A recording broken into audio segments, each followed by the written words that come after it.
हम हिजामा कहते हैं। डायबिटिक पेशेंट्स भी करा सकते हैं, मिर्गी के पेशेंट्स भी करा सकते हैं। हर प्रॉब्लम के डिफरेंट पॉइंट्स हैं। मेरा नाम हकीम मोहम्मद उस्मान गनी है और मैं एक सर्टिफाइड क्लिनिकल हिप्नोथेरेपिस्ट हूँ और हिजामा एक्सपर्ट एंड ट्रेनर।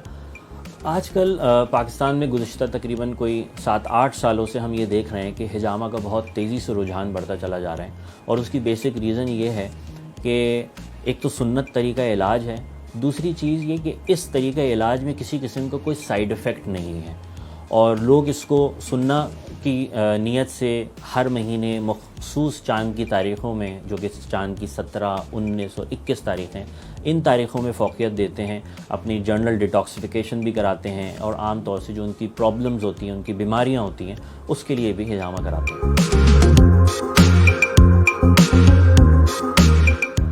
हिजामा किसी भी एज में किया जा सकता है, चाहे वो 2 साल का बच्चा क्यों ना हो, चाहे वो 70 साल का कोई शख्स क्यों ना हो। मरीज़ की कंडीशन को देखते हुए, उसकी प्रॉब्लम्स देखते हुए, उसकी सेहत देखते हुए ये मौलिज डिसाइड करता है कि हमने कब और कैसे उसका हिजामा किया। अभी तकरीबन 5 से 7 मिनट 8 मिनट तक ये कप्स लगे रहेंगे। इतनी देर में पूरी ब्लड सर्कुलेशन जो है वो हमारी सर्कुलेट हो चुकी होती है।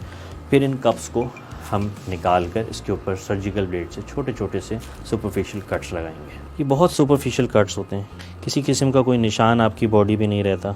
अच्छा, अब ये देखें, इसके अंदर जितना भी ब्लड इसका आना था वो आ चुका है और आप कप के अंदर एक भाप सी महसूस कर रहे होंगे। ये बेसिकली बॉडी में से मुख्तलिफ़ किस्म की गैसेस भी रिलीज़ होती हैं जो हमारे कई मसाइल का जो है सबब बन रही होती हैं। ये बिल्कुल जेली टाइप ब्लड होता है जो हिजामा के ज़रिए बाहर निकल, जितना ब्लड इस जगह पे होगा उतना निकलेगा। क्वांटिटी हमारी कोई नीड नहीं होती, किसी के कम निकलता है, किसी के ज़्यादा निकलता है। और आप देख सकते हैं किसी किस्म का कोई कट का निशान नहीं रहता। ज़्यादा से ज़्यादा अगर किसी की स्किन बहुत ज़्यादा सेंसिटिव भी है तो 2-4 दिन के अंदर ये पॉइंट्स निशान चले जाते हैं। और हिजामा के बाद हम इन्हीं पॉइंट्स के ऊपर वापस से ऑलिव ऑयल अप्लाई कर देंगे। ये एंटीसेप्टिक के तौर पे भी किया जाता है, लगाया जाता है। और दूसरा हदीस में भी आता है कि जैतून के तेल को जिस्म पे लगाने से 70 से ज़ायद बीमारियों का इलाज है। यह हमारा प्रोसीजर एंड हो गया है।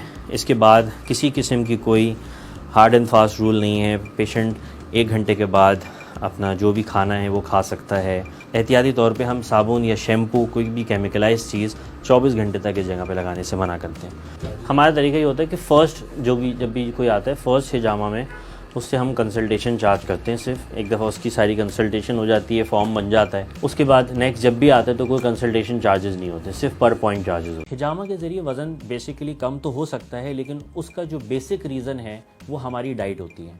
क्योंकि आम तौर से हम डाइट पर अपना ध्यान नहीं देते और दुनिया में जितनी भी बीमारियां आती हैं वो ज़्यादातर डाइट से आती हैं, डाइट से जाती हैं। हिजामा वेट लॉस पे ऐसे काम करता है कि आपके इंटरनल सिस्टम को ठीक करता है, ना कि ऐसे कि आपकी फ़ैट्स को निकाल ले। बेसिकली जब आप डाइटिंग करते हैं, एक्सरसाइज करते हैं, आपका हार्मोनल सिस्टम, आपके बॉडी के अंदर जितनी भी चेंजेस हैं वो आना शुरू होती हैं, तभी आपके वेट गेन जो है वो होता है, वो आहिस्ता आहिस्ता वेट लॉस पे आना शुरू हो जाता है। लेकिन अगर किसी का वेट लॉस नहीं हो रहा तो इट मीन्स कि उसका मेटाबॉलिज्म डिस्टर्ब है, उसका इंटरनल सिस्टम डिस्टर्ब है। तो हम हिजामा में उस सिस्टम को बेसिकली टारगेट करते हैं, उस सिस्टम को ठीक करते हैं।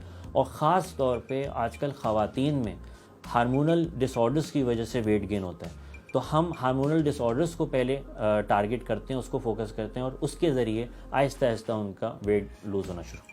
लास्ट जो ओलंपिक हुआ था उसमें माइकल फिलिप एक स्विमर था, उसकी बॉडी पे कुछ पॉइंट्स थे, डार्क सर्कल्स थे, तो उससे लोगों को बड़ी तजस्सुस हुई कि ये क्या चीज़ है। लेकिन मुसलमानों के लिए ये बहुत आम सी चीज़ थी, क्योंकि मुसलमान इस चीज़ को बहुत अरसे से करते आए हैं और इसको हम हिजामा कहते हैं, अरबी ज़बान का लफ्ज़ है और अरब में तो ये कई सालों से हो रहा है। और इसकी हिस्ट्री ये है कि ये कदीम तरीका इलाज है जो कि 3000 साल पुराना इलाज है।